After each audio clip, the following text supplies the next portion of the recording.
a regular classroom with just a basic teaching scale. It goes more in depth. It helps everybody. It goes more in depth to help everybody understand. Whether math isn't their strongest subject, it makes them stronger in that one particular area from PBL. So Catherine, talk a little bit more about what you enjoy about PBL that possibly you didn't get in another regular classroom setting. For PBL, what I didn't get in a regular classroom setting,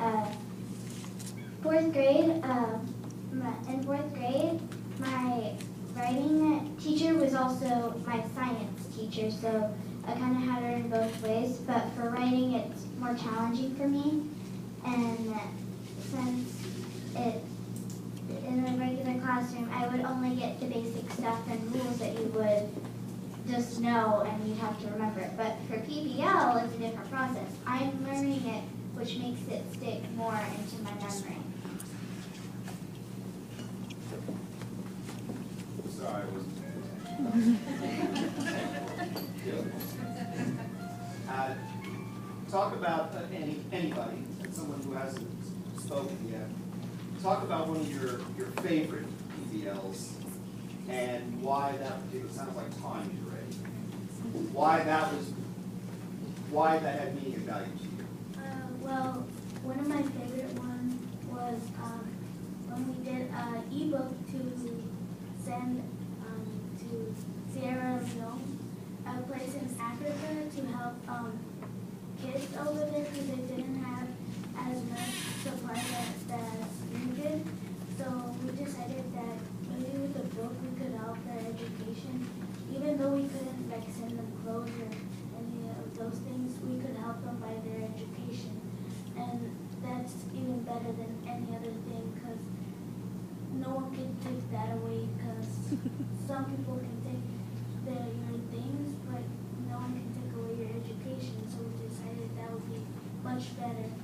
And well, in our book we wrote about measurement, different types of lines, angles. We used a lot of things, and not only were we teaching them, we were teaching ourselves because we needed to learn the material to show them what it all meant and how it worked. So it was sort of a win-win situation. And well, that was one of my favorites because, like I said, right now we're helping them in their education and because they need our help. But one day we might be the ones in trouble and they will help us. Tanya, one day when I was in your class, I asked you, well, the entire class, if you were concerned about being prepared for that test that was coming up, that STAR test. Teachers obviously are concerned and they want to make sure that their students are prepared, and students want to as well. When I asked about, do you really feel like you're ready for this because you're creating a book for somebody else, do any of you remember what you told me? Abby? I don't remember exactly what I told you, but I do know that, I knew I was ready for the test because I know that my teachers and the way that we learn things around here, we always get the help we need with anything we do. Like, if one kid is struggling, then the teacher might make a workshop for that kid, or if a group of kids is struggling, then the teacher might make a bigger workshop for several kids and ask anyone if they need help with it. And so everyone feels like they're at the same level because basically everyone is, because if there's anyone ever struggling, then they're always helped right back on track immediately.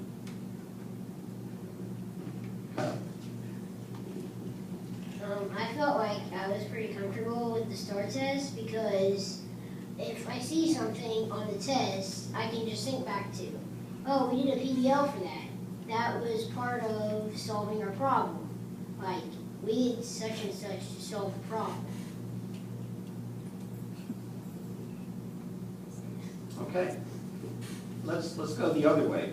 Did you find in PBL that there were some things frustrating for you? At the beginning, it was really frustrating because I really hadn't understood the process yet. And so the first PBL we ever did, I didn't understand, and I was really frustrated with it. And like, I was like mad. But the next one, I felt real comfortable with it. I figured out the process, and I'd taken a lot away from that once I figured it out. I remember asking a question about the classroom culture. I remember asking about the level of respect that you all have for each other. And Lance, I'm going to put you on the spot if I can.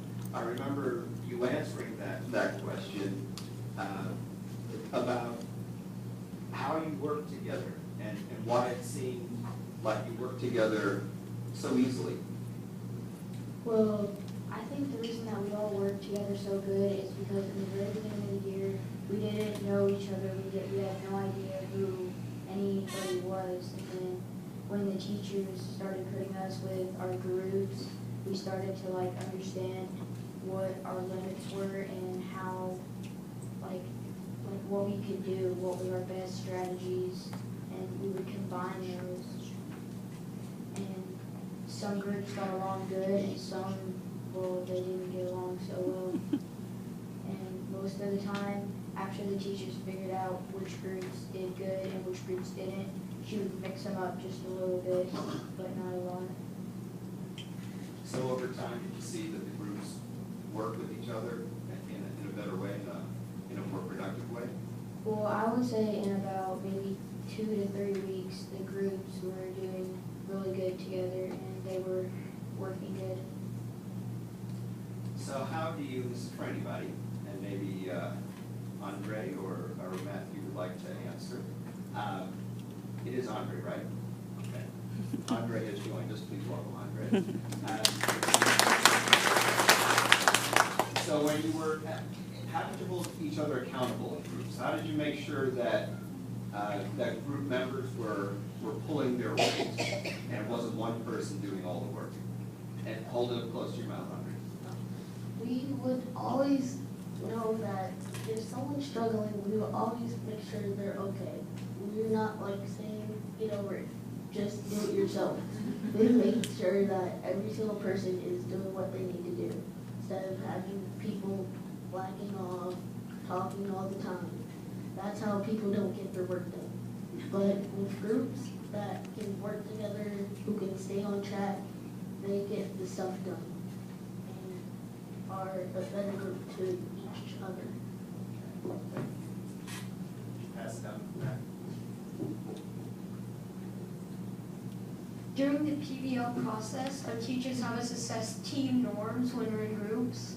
And these team norms help us to understand what we do, like what we need to do as a group.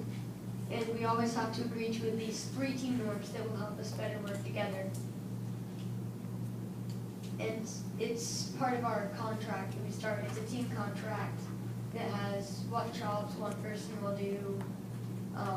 It says like, it has whatever people will do on it, and it has the responsibilities of that person. And then there are the team norms, and on the team norms it has things like listen to each other's ideas with respect, or share responsibility for each other's successes and difficulties. Anything else I think to say? Matthew, what was your best?